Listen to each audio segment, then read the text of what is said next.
d'accord alors lu ëpp at ci ginnaaw monsieur le président jàkkaarloo woon nga ak taskatu xibaar yi doon leen wax ne moom premier ministre boobu sax El Hadj Assane di tudd xeex nga 10 ans pour def ko président de la république jotoo ci yegg moom en 10 jours mu def la président de la république est-ce que da nga nekk ba léegi ci logique gu te yaa waxoon ne bàyyeegoo est-ce que da nga nekk ci ba léegi ci logique gu militant wu Pastef nga et que da ngay continuer di xeex pour que loolu nga ko bëggaloon mu jaraloon la xeex pendant 10 ans defoo ko nga def ko ci yeneen échéance wala ci yeneen année yu jëm.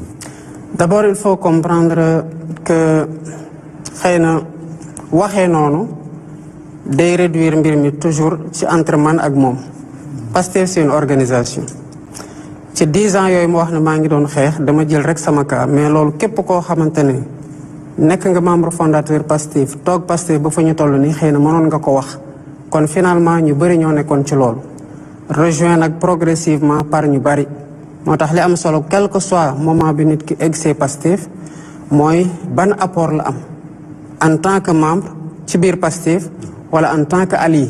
parce que c'est la somme de tous ces efforts là moo waral tey Pastef ne ko au pouvoir beneen bi dama noonu ndax bu mu lorñe la fauteuil na ko xool jàkk li ma bëggoon jàngale foofu mooy li ma doon wax sànq ci sérénité gi ma am ci pouvoir bi tax ma jàpp ne du bulletin unique mooy tax ma toog du mooy tax ma wàcc du transparence ci fichier bi mooy tax ma toog mooy tax may wàcc donc man dama ci ànd ak gëm yàlla goo xamante ne jàpp ne yàlla mooy joxe nguur yàlla mooy jeexal nguur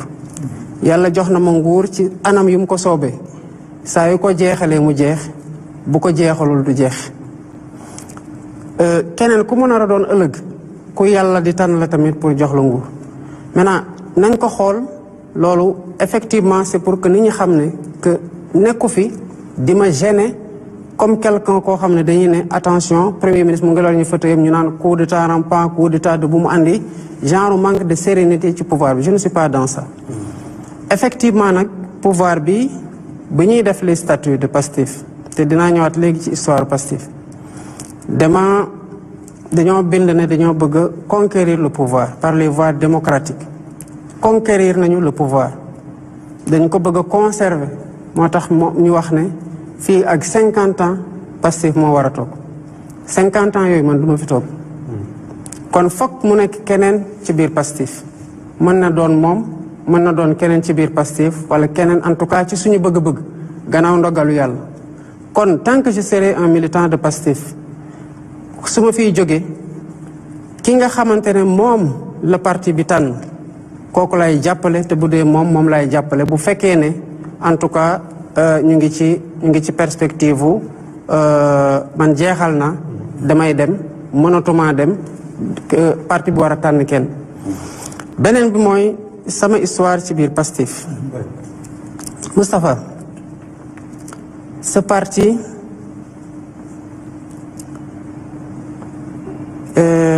dama fekkee ci bu muy juddu ci bu ñu amee xelu def parti politique benn réunion laa raté bi ma ci toogee ba tey wuute waatuma dara ba ñu am ay statut ma bokk ci ñi ko bind am ay couleur ak ay emblème bokk ci ñi ko tànn am devise yàlla def na devise boobu sax le don de soi pour la patrie ci man la ko yàlla inspiré ñu def ko ci parti bi ñu dem ba jamono ñu bëgg def fusion ak taxaw tem ma bokk ci ñu doon liggéeyaat les statuts ñu jóge foofu ñëw ba après les élections de 2019 ñu ne nañu liggéeyaat suñu statut après la fusion ma nekk man képp ku doon bind statut yi pare ci statut yi partagé ko ñu validé ko ma defaat man kenn di bind le règlement intérieur ak la charte de la commission de placement des cartes de Pastef boo jëlee les mouvements de Pastef tàmbale ko ci mouvement des jeunes maa def comité d'initiative ba installation mouvement des cadres comité d'initiative ba installation mouvement des doomu daara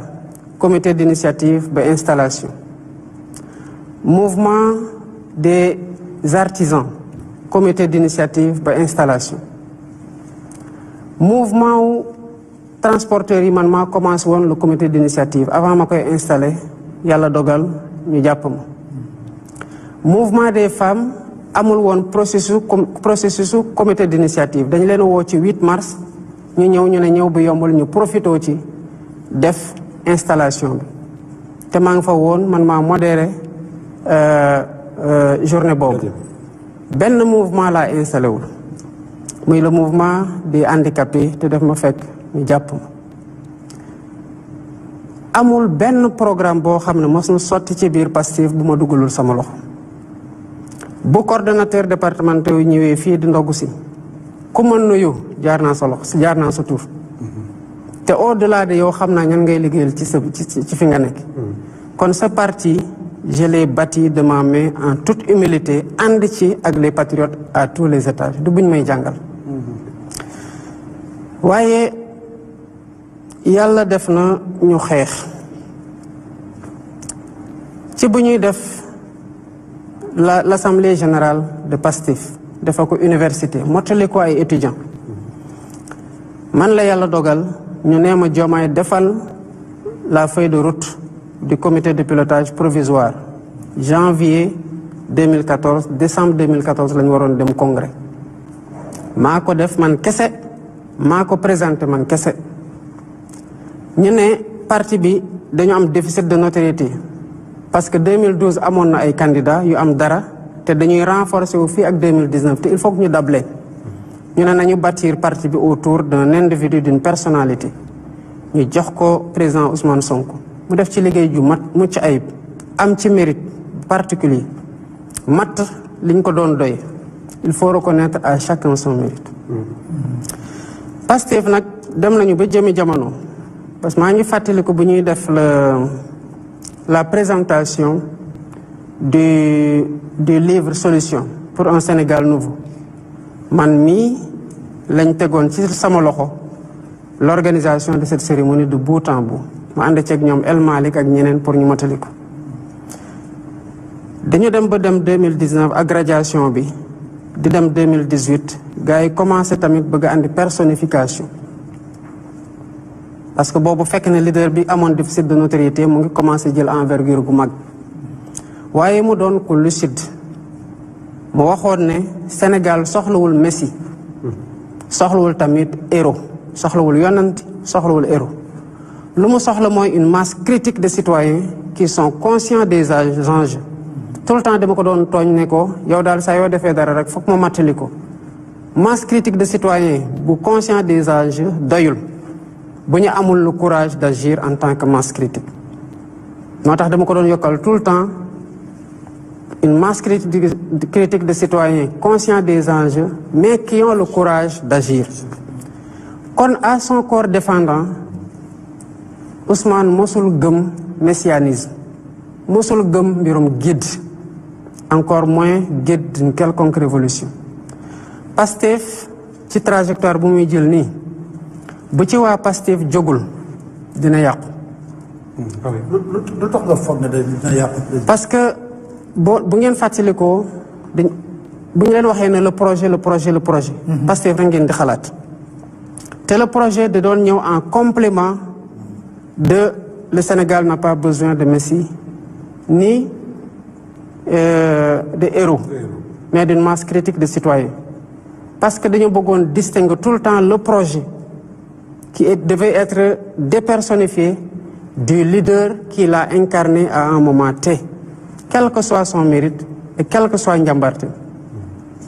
moo tax ñu doon réorienter tout le temps les militants vers l'essentiel et l'essentiel c'est le projet parce que nit la kenn xamul ci ñun fan la sa bakkan yépp te li projet bi nii buy dem ci 50 ans ça signifie que war nañu transcender ñun ñu nekk ci génération actuelle bi dem au-delà de cette génération. loolu mënuñu ko tabax autour d'une personnification outrancière du projet. authenticité au Pastef mooy loolu mooy la délibération mooy la contradiction mooy le choix démocratique. man j'ai été souvent mis en minorité comme on m'a souvent rejoint dans mon analyse et dans mes positions. mais saa yu ñu mosaan a wax ne d'accord ñu ak Diomaye majorité bi fii la basculer ñaar laa ko wax te mos naa ko wax ci benn émission du benn di ñaar mooy loyauté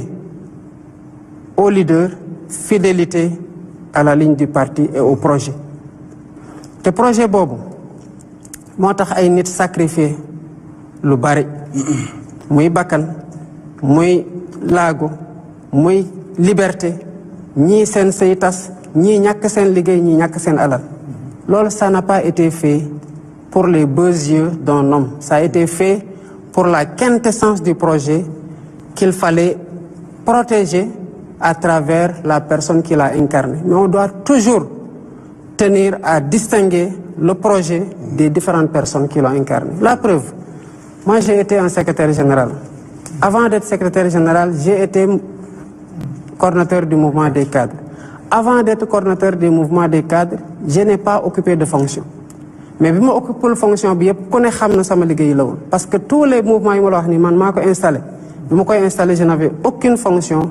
dans le parti ci lu ëpp jusqu'en septembre 2018 date de l'installation du mouvement des cadres kon les mouvements yi ñu installé avant les jeunes les enseignants les femmes bi ma koy installé di ko initier et jusqu'au mouvement des cadres je n'avais pas de fonction. Mais tey nekkatuma secrétaire général et ce rôle-là doit être continué ëllëg tel que suñu statut yi dañ ko waxee ni bu yàlla dogaloon Sonko nekk comment ça s'appelle président de la République en fait dafay décharger wu de ses fonctions de président du parti bu boobaa